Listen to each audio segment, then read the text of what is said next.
Hello students, welcome to exam hall class 10th के chapter 3 the making of global world के हम 6 video में हैं। इसके पहले के जो वीडियोस हैं उनका लिंक डिस्क्रिप्शन में दिया हुआ है। सबसे लास्ट वीडियो में हम लोगों ने क्वेश्चन आंसर डिस्कस किया हुआ है, जिसमें लास्ट 10 ईयर का क्वेश्चन आंसर है। वो आप जरूर देखिएगा, उससे आपको एग्जाम में बहुत हेल्प मिलेगी। और सेकंड लास्ट वीडियो जो है उसमें हमने पूरे चैप्टर को समराइज किया हुआ है, जिससे कि आप फटाफट रिविजन करके अपने एग्जाम में जा सकें और आपका टाइम बचे।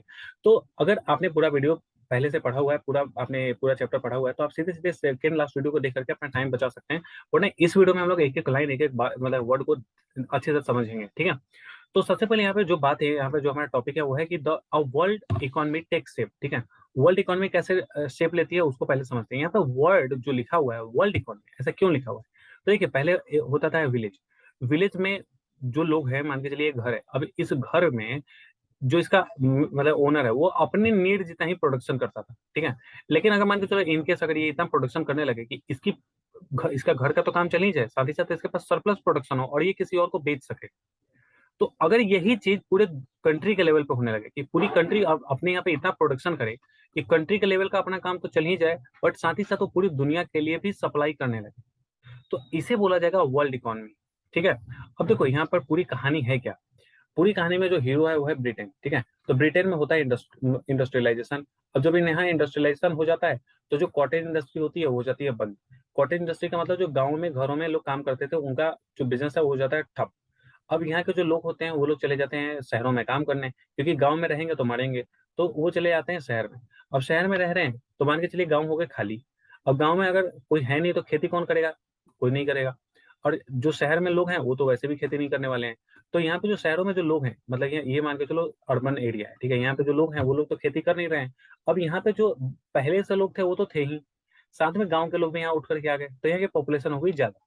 अब जब ज्यादा पॉपुलेशन यहाँ है, खाने की कमी है, इन्फ्लेशन ज्यादा है, और गांव में कोई खेती कर नहीं रहा है, तो अब यहाँ के लोगों के लिए खाना आएगा कहाँ से? यहाँ के लिए खाना आएगा बाहर से। तो पूरी जो दुनिया है वो ये सोच रही है कि हमारे पास तो देखो भैया इंडस्ट्री है नहीं, इंडस्ट्री है ब्रिटेन में।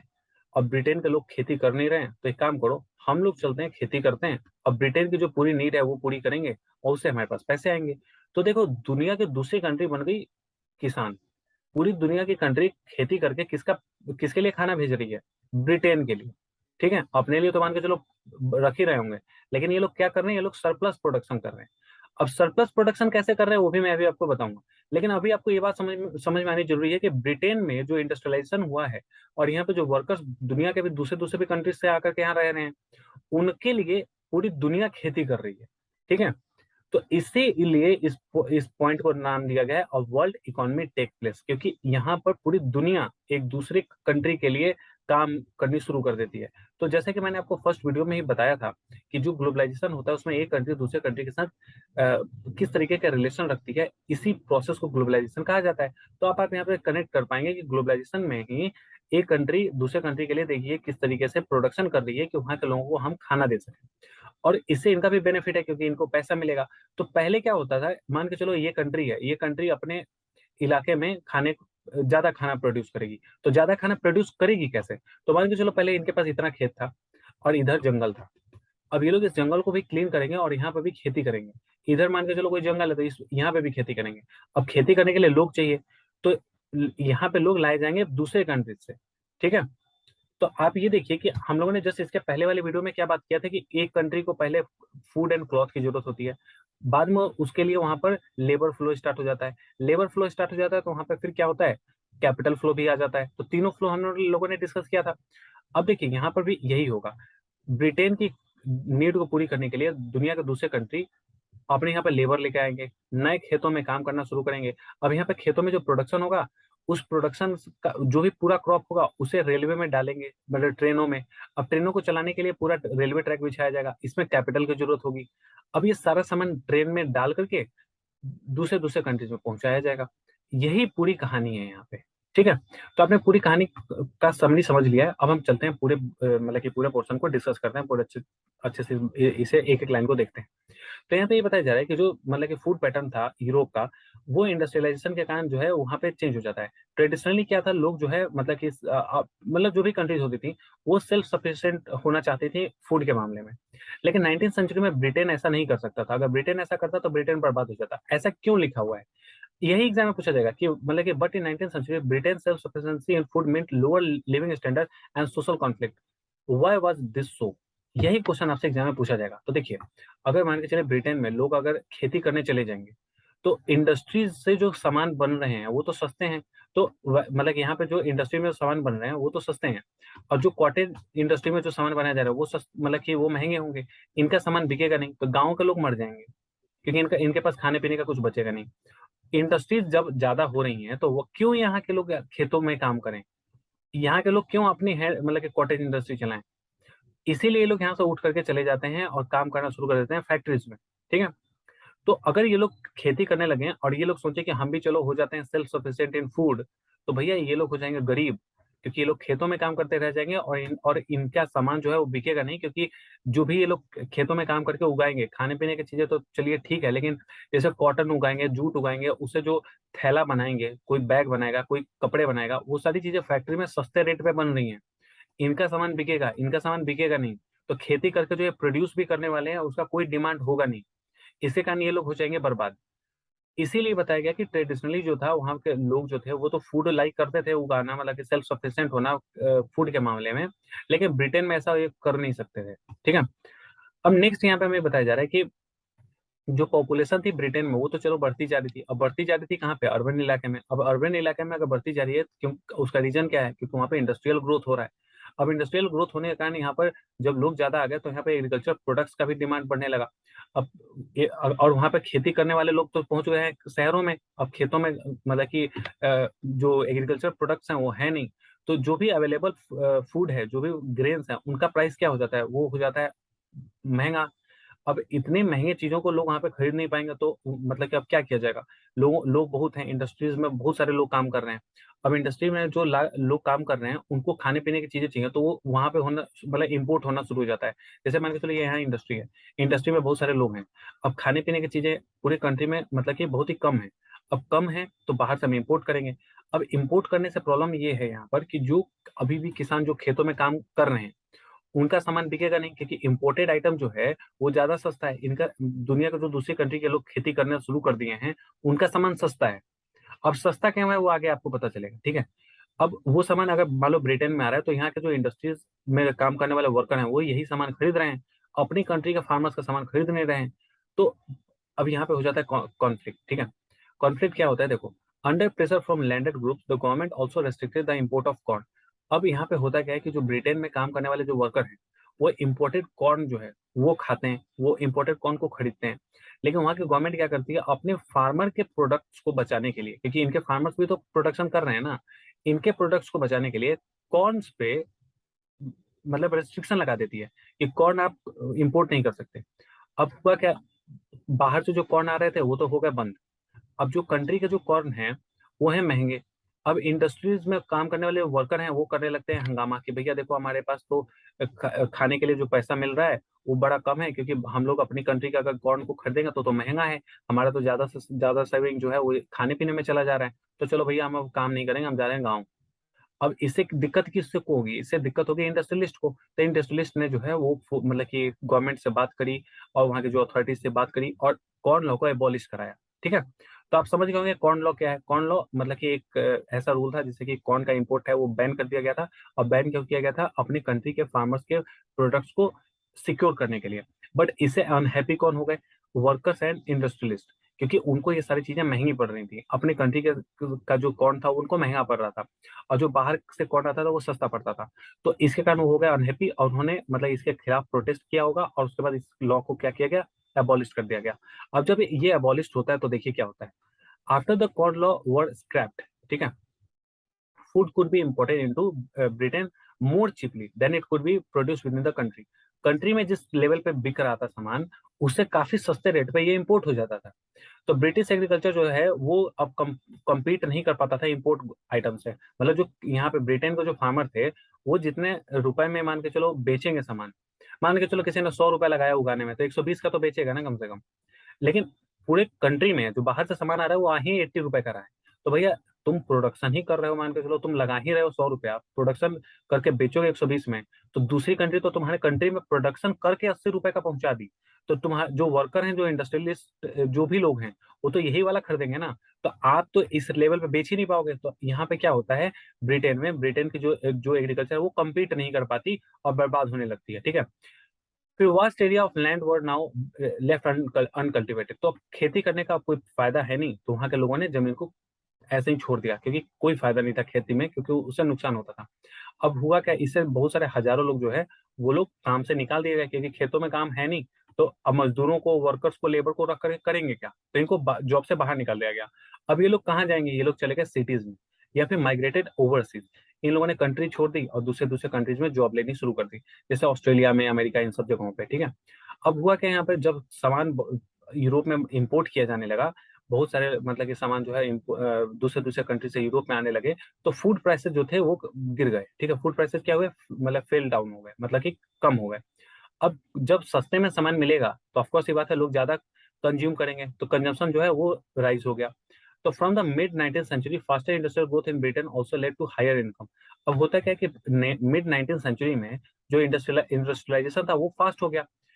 कि अब देखो मतलब कि यहाँ पे अब एक बात समझना, यहाँ पे हमें ये बताया जा रहा है कि 1850 के आसपास, मतलब मिड 19th सेंचुरी में, 1850 को बोलेंगे मिड 19th सेंचुरी, यहाँ पे ना इंडस्ट्रियल ग्रोथ फास्ट हो गया था। अब क्यों फास्ट हुआ यहाँ पे, क्योंकि इस टाइम तक तो इंडिया में इनका अच्छा खासा रूल स्टार्ट हो गया था, ब्रिटेन मतलब बंगाल इनके कब्जे में लगभग आ चुका था, कर्नाटक वगैरह में, चाहे मैसूर में, चाहे बाकी के और रीजन में भी इनके पास अच्छा खासा रीजन इनके कब्जे में था। अफ्रीका इनके कब्जे में आ चुका था, चाइना इनके कब्जे में आ चुका था, इनका जापान के ऊपर इन्फ्लुएंस स्टार्ट हो चुका था, तो इनके पास अच्छा खासा इंडस्ट्रियल रॉ मटेरियल मिल रहा था। तो यहाँ पे क्या हो रहा था, यहाँ पे इंडस्ट्रियल ग्रोथ बहुत ही तेजी से हो रहा था। और जब तेजी से इंडस्ट्रियल ग्रोथ हो रहा था, तो लोगों के पास इनकम जो है वो भी फास्ट आ रही थी, बहुत ज्यादा आ रही थी, हायर इनकम था। अब जब पैसा ज्यादा है, सामान सस्ता है, तो आप जाहिर सी बात है ज्यादा सामान इंपोर्ट करोगे, ज्यादा सामान खरीदोगे, ठीक है। तो इंपोर्ट भी जो है यहाँ पे तेजी ज्यादा हो रहा था। अब around the world, in eastern Europe, Russia, America और ऑस्ट्रेलिया, ये सब मिल करके ब्रिटेन की डिमांड को कंप्लीट करने में लगे हुए थे, ठीक है, क्योंकि इनके यहाँ पे तो इंडस्ट्री थी नहीं। अब इस मतलब ईस्टर्न यूरोप का मतलब हो गया जैसे ग्रीस है, चाहे आपका मोल्डोवा है, यूक्रेन वाला रीजन है, ये सब कंट्रीज में मतलब कि इंडस्ट्री तो थी नहीं यहाँ पे, मतलब कि अनकल्टिवेटेड लैंड था। अब यहाँ पर जो किसान है वो लोग अपने घरों में काम कर रहे हैं, खेतों में काम कर रहे हैं। अब उन लोगों ने सोचा कि अगर हम लोग बहुत सारा अगर खेतों में अगर काम करेंगे तो हम अपना सामान बेच करके ब्रिटेन को बेच करके और रिच हो जाएंगे। तो ईस्टर्न यूरोप में, रसिया में, अमेरिका में, ऑस्ट्रेलिया में फार्मर्स ने मतलब कि जो लैंड थे उनको क्लियर करना शुरू किया और फूड प्रोडक्शन को जो है बढ़ा दिया, ताकि ब्रिटेन की जो डिमांड है उसको फुलफिल की जा सके। तो ये हो गया। अब बोल रहे हैं कि it was not enough merely to clear land for agriculture. अब खाली इतना ही करने से कि खेतों को आपने खाली कर दिया, वहां एग्रीकल्चर करना शुरू कर दिया, इससे तो काम होगा नहीं। वहां पर रेलवे की जरूरत होगी, वहां पर पोर्ट्स बनाने होंगे, और जो पहले से पोर्ट्स हैं, हार्बर्स हैं, उनको भी बढ़ाया गया, और बड़े बड़े जो शिप्स हैं वो भी बनाई गई, उनको लाया गया, जिससे कि ज्यादा से ज्यादा कार्गो जो है एक जगह से दूसरी जगह पहुंचाए जा सके, ठीक है। अब नेक्स्ट आगे क्या होता है, people had to settle on the land to bring them under cultivation. अब नए नए जगहों से मतलब कि जो खेत बनाए गए थे, नए नए खेत, उन पे काम कराने के लिए बहुत सारे लोग ला करके वहां सेटल किए गए। अब अगर नए लोग अगर वहां लाए जाएंगे, तो ये उनके लिए घर बनाना होगा, ठीक है, उनके लिए सेटलमेंट करना होगा, मार्केट, रोड, ये सब कुछ चाहिए होगा, क्योंकि वहां पे आप लाओगे लोगों को बसाने के लिए। जैसे एक गाँव है यहाँ पे, पहले यहाँ पे कोई रहता नहीं था, अब यहाँ पे पूरी खेती करनी है, तो इतने एरिया में आपको घर बनाना पड़ेगा ना, ताकि यहाँ पे लोग आकर रहें। वही लोग तो यहाँ पे खेती करेंगे इस पूरे रीजन में, और जो प्रोडक्शन होगा उसको बेच करके पैसे कमाए जाएंगे। तो इनके लिए जो घर बनाने हैं, सेटलमेंट बनाने हैं, इन सब चीजों के लिए क्या चाहिए, पैसा चाहिए, और लेबर भी चाहिए जो यहाँ पे इन सब ये सब काम भी करे, है ना। फिर capital float from financial centres such A London. अब लंदन से ये पैसा आता था किस कंट्री में, जो ईस्टर्न यूरोपियन कंट्रीज थे, चाहे रसिया था, ऑस्ट्रेलिया था, इन सब जगहों पे लंदन से पैसे आते थे, और नए नए इलाके को क्लियर करके वहां पे खेती कराई जाती थी, और वर्कर्स ला करके रखे जाते थे। अभी वर्कर्स जनरली कहाँ से आते थे, जो पुअर कंट्रीज थी, जैसे अफ्रीकन कंट्रीज, उस समय उनकी हालत बहुत खराब थी, इंडिया की हालत खराब थी, और आसपास के जितने भी मतलब कि ईस्ट एशियन कंट्री, जैसे कि मलेशिया हो गया, इंडोनेशिया हो गया, यहाँ के वर्कर्स को भी यहाँ पर ला करके काम कराया जाता था। और उन्हीं के सेटलमेंट की बात हो रही है कि उन्हीं को सेटल करने के लिए पैसे कहाँ से लाए जाते थे, लंदन से। और लंदन पैसे देगा क्यों, इनके फूफा के लौंडे तो है नहीं है जो इनको पैसे ऐसे ला करके दे देगा। तो ये लोग जो भी मतलब कि यहाँ के कंट्री के लोग जो पहले से इन्होंने प्रोडक्शन किया हुआ है, वो सारा सामान जो है वो बेचते थे मतलब कि यूके में। अब यूके के लोग उसको खरीदते थे, उसी के बदले में पैसा देते थे, उसी पैसे से जो है मतलब कि इन कंट्रीज के मतलब कि ऑस्ट्रेलिया या रसिया के लोग बाहर के वर्कर्स को ला करके रहते थे, रखते थे, और जो उनके लिए सेटलमेंट बनाते थे, घर वर वगैरह बना बना करके देते थे और उनसे काम करवाते थे। तो लंदन से पैसा इस बात के लिए आ रहा है क्योंकि उनको सामान मिल रहा है। ठीक है। फिर the demand for labour in places where labour was in short supply as in America and Australia led to more migration. ठीक है, तो कहने का मतलब है कि यहाँ पे जो मतलब कि वर्कर्स थे उनको बढ़ाने के लिए क्या किया गया, ज्यादा माइग्रेशन मतलब कि लोगों ने किया। एक सेकंड, सॉरी, मैं यहाँ पे क्या बता रहा हूँ। यहाँ पे ये बोला जा रहा है the demand for labour in places where labor was in short supply, as in America and Australia, led to more migration। हाँ, तो यहाँ पे ये बताया जा रहा है कि जहां पर मान के चलो जैसे ऑस्ट्रेलिया और अमेरिका में लेबर की ज्यादा डिमांड है, ठीक है, और वहां पे शॉर्ट सप्लाई है, तो वहां पे दूसरे जगहों से ला करके माइग्रेट करा करके लोगों को वहां पे ला करके बसाया जाने लगा। अब इसी चीज को हम क्या बोलेंगे, सप्लाई और मतलब लेबर लेबर फ्लो। ठीक है। जो हम लोगों ने पढ़ा था ना कि पहले मतलब कि पहला इकोनॉमिक्स ने 3 तरीके के फ्लो बताए थे, पिछले वीडियो में मैंने आपको बताया था। उसमें पहला तो हमने देख लिया कि पैसे का फ्लो है, पैसे का फ्लो कहाँ से कहाँ आ रहा है, लंदन से दूसरे दूसरे कंट्रीज में जा रहा है। ठीक है। और कैपिटल फ्लो भी हम लोगों ने देख ही लिया। ठीक है, कि मतलब कि अगर आप ट्रेन नहीं चलाएंगे, मतलब रेलवे अगर एक्सपेंड नहीं करेंगे, या फिर आप वहाँ पे पोर्ट्स वगैरह नहीं बनाएंगे, हार्बर्स वगैरह नहीं डेवलप करेंगे, तो सामान एक कंट्री से दूसरे कंट्री ले नहीं जाएंगे आप। और फिर नए खेत जो बनाए गए हैं, नए जो लैंड जिसको क्लियर किया गया है खेती करने के लिए, वहां पर काम कराने के लिए लेबर चाहिए, तो लेबर का तो फ्लो हो ही रहा है। ठीक है। तो हमने यहाँ पे देखा कि लेबर फ्लो हो रहा है, कैपिटल फ्लो हो रहा है, और गुड्स का तो फ्लो हम लोगों ने सबसे पहले देखा ही था कि कौन लॉ बना करके कैसे पहले इंपोर्ट को बैन किया, फिर बाद में उसको हटा करके इंपोर्ट को बहुत ही ईजी कर दिया। तो हमने यहाँ पे देखा कि तीनों तरीके का फ्लो यहाँ पे चल रहा है। ठीक है। अब यहाँ पे साथ ही साथ हम ये भी समझ रहे हैं कि पूरी दुनिया मिल करके किस कंट्री के लिए जो मतलब कि खेती कर रही है, जो भी प्रोडक्शन कर रही है, किस कंट्री को सेंटर मान के कर रही है, ब्रिटेन को। तो ब्रिटेन को ही क्यों मान रही है, क्योंकि ब्रिटेन में क्या है कि सबसे ज्यादा डिमांड है फूड क्रॉप्स की। ठीक है। तो पूरी दुनिया मिलकर के बेसिकली काम कर रही है, इसीलिए इस पूरे सेक्शन का नाम क्या रखा गया था, आपने आपको मैंने अभी दिखाया था पूरे सेक्शन का इसका नाम, इसीलिए world world economy take shape, इसीलिए इसका नाम रखा गया है। ठीक है, क्योंकि पूरी दुनिया मिलकर के काम कर रही है। ठीक है। तो अब यहाँ पे देखिए हमें क्या बताया जा रहा है कि nearly 50 million people emigrated from Europe to America and Australia in the 19th century. तो लगभग 1800 से लेकर के 1801 से लेकर के 1900 के बीच में 50 मिलियन लोगों ने मतलब कि अपने घर बार को छोड़ा था। All over the world some 150 million are estimated to have left their homes, crossed ocean and vast distances overland in search of a better future। तो जिन भी मतलब कि कंट्रीज में हालत खराब थी, चाहे मतलब कि किसी भी तरीके की कोई भी कंडीशन थी, लगभग 150 मिलियन लोगों ने अपने घर बार को छोड़ करके दूसरे कंट्रीज में जाकर के मतलब कि रहना शुरू किया। क्योंकि अगर इंडस्ट्रीज में अगर काम कहीं पर भी कोई कंट्री कर रही है, तो जाहिर सी बात है उसकी उसकी चीजों की डिमांड तो बढ़ जाएगी, लेकिन जो लोग कॉटेज इंडस्ट्रीज वगैरह में काम करते थे उनकी हालत खराब हो जाएगी। इसी के कारण जिन जहां जहां पे मतलब कि कंडीशन खराब होती जा रही थी, वहां के लोग वहां मतलब अपने जगहों को छोड़ करके नई जगहों पे शिफ्ट हो रहे थे। अब यहाँ पे बताया जा रहा है कि by 1890 global agriculture economy has taken shape. तो अभी ये देखो, अब इसको बोला जाएगा जस्टिफाई करने के लिए कि justify this statement. By 1890 global agriculture economy had taken shape. अब ग्लोबल इकोनॉमी क्यों बोला गया इसे, ग्लोबल एग्रीकल्चर इकोनॉमी, क्योंकि पूरी दुनिया मिलकर के एग्रीकल्चर किस चीज के लिए कर रही है, बाकी के जो कंट्रीज हैं जहाँ पे इंडस्ट्री जो बनी है उनकी डिमांड को कंप्लीट करने के लिए। तो एक कंट्री दूसरे कंट्री के लिए काम कर रही है। ठीक है। तो जिस जिस कंट्री ने मान लो एग्रीकल्चर किया, वो अपना सामान लेकर के उस कंट्री को बेचा जहाँ पे इंडस्ट्री है, तो बदले में पहली वाली कंट्री जिसने एग्रीकल्चर का काम किया उसको क्या मिले। मान के चलो यहाँ पे ए है, यहाँ पे बी है, बी ने किया एग्रीकल्चर का काम, एग्रीकल्चर का प्रोड्यूस यहाँ भेजा, तो ये जाहिर सी बात है यहाँ पर इसको पैसा भेजेगा, है ना। तो इसीलिए इसको बोला जा रहा है ग्लोबल एग्रीकल्चर इकोनॉमी, क्योंकि एग्रीकल्चर करके जो है पैसे कमाए जा रहे हैं। ठीक है। फिर आगे बोला इकोनॉमी में complex changes in labour movement patterns, capital flows, ecology and technology. तो उस टाइम के हिसाब से देखा जाए तो पूरा जो मूवमेंट है, लेबर का मूवमेंट जो है, कैपिटल फ्लो का मूवमेंट है, इकोलॉजी का मूवमेंट है, टेक्नोलॉजी का मूवमेंट है, ये सब जो है वो चेंज होता है, मतलब कि बहुत ही फास्ट हो जाता है। ठीक है। Food no longer came from a nearby village और टाउन। अब आसपास के गांव से मंगाने की या आसपास शहरों से मंगाने की जरूरत नहीं है। अब ये दूसरी दूसरी कंट्री से जो है फूड मंगाए जाते थे, हजारों किलोमीटर दूर से मंगाए जाते थे। ठीक है। It was not grown by A peasant telling his own land. अब खाली जो किसान था वही खेती नहीं कर रहा था। अब जो एग्रीकल्चर का काम है वो वर्कर्स जो थे, जो मतलब कि ऐसे लोग थे जो लेबर थे कहीं कहीं पे, उन लोगों को मतलब उन लोगों ने, अभी हमने देखा ना कि 150 मिलियन लोगों ने अपनी कंट्री छोड़ी थी, वो लोग आकर के काम करते थे। तो खाली जिसका खेत है वही काम नहीं कर रहा है, बाहर के लोग भी आकर के उनके खेतों में काम कर रहे हैं। जो नए खेत बनाए गए हैं, जो नए लैंड डेवलप किए गए हैं एग्रीकल्चर के लिए, उसमें काम कर रहे हैं। ठीक है, तो एक लार्ज पॉपुलेशन जो है वो फार्मिंग में लगी हुई है। और जो खेत लंबे समय तक अभी थे नहीं, मतलब उन्हें भी फॉरेस्ट जो मतलब जो भी वहाँ का फॉरेस्ट लैंड था उसको खत्म करके वहाँ पे क्या कर दिया गया, फार्म लैंड बना दिया गया जहाँ पे खेती की जा सके। तो इसीलिए यहाँ पे बताया गया कि इकोलॉजी में भी जो है वो चेंज आया। ठीक है, it was transported by railway built for that very purpose and by ships which were increasingly manned in this decades by low paid workers. तो कहने का मतलब ये है कि यहाँ पर जो है रेलवे की लाइन बिछाई गई, रेलवे के बाद वहाँ पे शिप वगैरह ये सब चीजें जो है बना करके उसका इस्तेमाल किया जाने लगा। और यहाँ पे काम करने के लिए लो पेड वर्कर्स लाए जाते थे। कहाँ से? यूरोप से, एशिया से, अफ्रीका से एंड कैरिबियन आइलैंड्स वगैरह से। कैरिबियन लैंड का मतलब जैसे वेस्ट इंडीज वाली कंट्रीज, जैसे जमैका, निकारागुआ, क्यूबा, ये सब कंट्रीज। ठीक है, तो अब देखो यहाँ पे लो पेड वर्कर ला रहे हैं ना, उनको तो वो लोग जबरदस्ती लाते थे, जबरदस्ती काम कराते थे।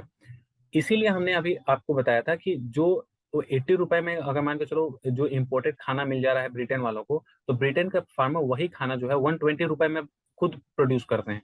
तो जाहिर सी बात है इनके कंट्री के लोग अपना मतलब कि ब्रिटेन के जो लोग हैं, ब्रिटेन के जो फार्मर हैं, अपना सामान इजीली बेच नहीं पाएंगे। इम्पोर्टेड सामान जल्दी बिकेगा, क्योंकि इम्पोर्टेड सामान जो है उसको प्रोड्यूस करने में जो लेबर लगा है वो तो लो पेड था। तो प्रोडक्शन क्या हुई, प्रोडक्शन कॉस्ट यहाँ पे कम हो गई ना। 80 रुपए में ही ये प्रोड्यूस हो चुका है, 80 रुपए में मतलब बिकने के लिए रेडी है। और फार्म जो ब्रिटेन है, ब्रिटेन के जो फार्मर है, उन्होंने इस टाइप के लेबर का को नहीं रखा, लो पेड लेबर को नहीं रखा। इसके कारण इनका प्रोडक्शन हाई कॉस्ट जो है वो ज्यादा है। तो 120 रुपए इनको लगेगा बेचने के, मतलब ये लेंगे 120, तो दूसरी कंट्री के जो लोग हैं वो 80 रुपए ले रहे हैं। इसीलिए मैंने आपको बताया था कि जो बाहर की कंट्रीज हैं वो जो अपना सामान बेच रही है वो ब्रिटेन में ज्यादा सस्ता मिल रहा है, जबकि उन्हीं के कंट्री के जो फार्मर हैं वो जो सामान बेच रहे हैं वो महंगा मिल रहा है। ठीक है, तो यहाँ से ये बात क्लियर हो गई। अब हम आगे देखते हैं। यहाँ पे ये है कि सम ऑफ दिस ड्रामेटिक चेंजेस, अब जो ये तरीके के जो चेंजेस हैं वो खाली पूरी दुनिया में नहीं दिख रहे, वो पंजाब में भी दिख रहे थे। मतलब इंडिया और पाकिस्तान वाला जो पंजाब के रीजन है उसमें ब्रिटिश ने यहाँ पे क्या किया था, यहाँ पे कैनल सिस्टम डेवलप किया। तो जो सेमी डेजर्ट लैंड है, जिसपे मतलब कि जो वेस्ट लैंड है जहाँ पे खेती वेती उस टाइम के हिसाब से नहीं होती थी, उन सबको फर्टाइल किया गया। और ऐसा करके वहां पर व्हीट एंड कॉटन जो है वो प्रोड्यूस करना शुरू किया गया।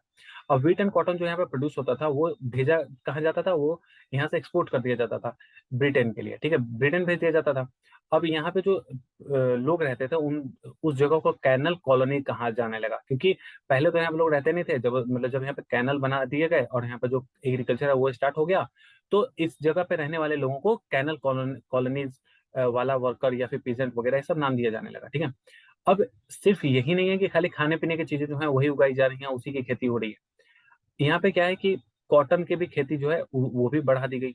ब्रिटेन को कॉटन की जरूरत है, पूरी दुनिया मिलकर के कॉटन की खेती कर रही है। उसके बाद खाली कॉटन ही नहीं, रबड़ की भी खेती इसी तरीके से हो रही है।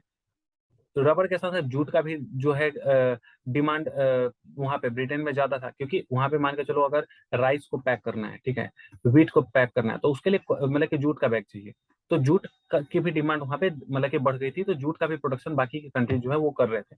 तो हम लोगों ने इस पूरे प्रोसेस में ये समझा है अभी कि किस तरीके से एक कंट्री की डिमांड को पूरी करने के लिए पूरी दुनिया के कंट्रीज आगे आ गई और प्रोडक्शन में हेल्प करना शुरू किया।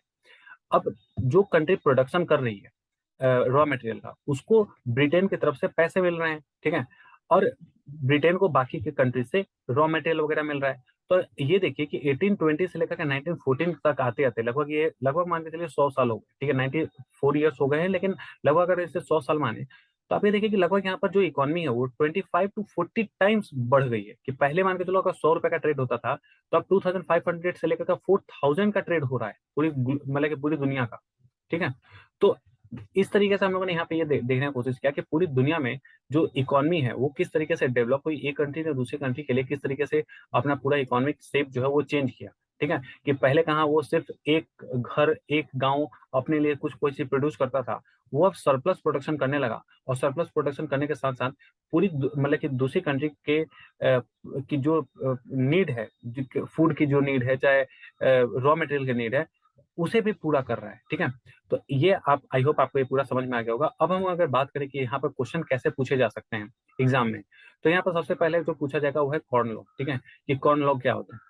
फिर सेकंड यहाँ पे पूछा जाएगा कि जो ब्रिटेन की जो डिमांड थी उसको कम करने के लिए जो बाकी के कंट्रीज थे उनका प्रोडक्शन कॉस्ट कम कैसे हो जाता था। तो आप ये बताएंगे कि उन बाकी के कंट्रीज का जो प्रोडक्शन कॉस्ट था वो कम इसलिए था क्योंकि वो लोग बाहर से फोर्स्ड लेबर लेकर के आते थे जो चीप रेट पे काम करते थे। और साथ ही साथ उन कंट्रीज ने रेलवे और शिप का जो नेटवर्क है वो बिल्डअप किया। इससे क्या हुआ कि सामान जो है जल्दी से बना करके रेलवे से जो शिपयार्ड था वहां तक पहुंचाया जाता था, और शिपयार्ड से जो है यूरोप तक, ये मतलब कि ब्रिटेन तक पहुंचा दिया जाता था, या फिर जहाँ जिस कंट्री की जरूरत है वहां तक पहुंचा दिया जाता था। ठीक है, तो इस तरीके से जो है मतलब कि उनका जो प्रोडक्शन कॉस्ट था बाकी के कंट्रीज का वो ब्रिटेन के मुकाबले थोड़ा सा कम था। फिर मतलब कि पंजाब का यहाँ पर रोल पूछा जा सकता है कि पंजाब में जो है खेती किस तरीके से बढ़ी। तो पंजाब में बेसिकली यहाँ पर मतलब कि कैनल्स डेवलप किए गए, और वहाँ पे जो सेमी डेजर्ट लैंड थे, जो वेस्ट लैंड थे जहाँ पर खेती वेती नहीं होती थी, उन्हें भी फिर से फर्टाइल किया गया कैनल्स के थ्रू। तो यहाँ पर जो है मतलब कि इस तरीके से पंजाब के जो एरिया था वहां पर व्हीट का और कॉटन का प्रोडक्शन जो है वो बढ़ाया गया। ठीक है, तो आई होप आपको ये पूरा पोर्शन जो है वो समझ में आ गया होगा। इन केस अगर कोई भी डाउट है किसी वर्ड में, किसी लाइन में, कहीं पे भी डाउट है, आप जरूर कमेंट कीजिएगा, नेक्स्ट वीडियो में फिर से डिस्कस करेंगे। और अगर आप कोई सजेशन भेजना चाहते हैं तो आप हमें कमेंट कर सकते हैं, उस पर हम नेक्स्ट वीडियो में काम करेंगे। तो इस वीडियो में बस इतना ही, नेक्स्ट वीडियो में मिलेंगे आगे के टॉपिक पढ़ने के लिए। तो मिलते हैं अगले वीडियो में। Thank you.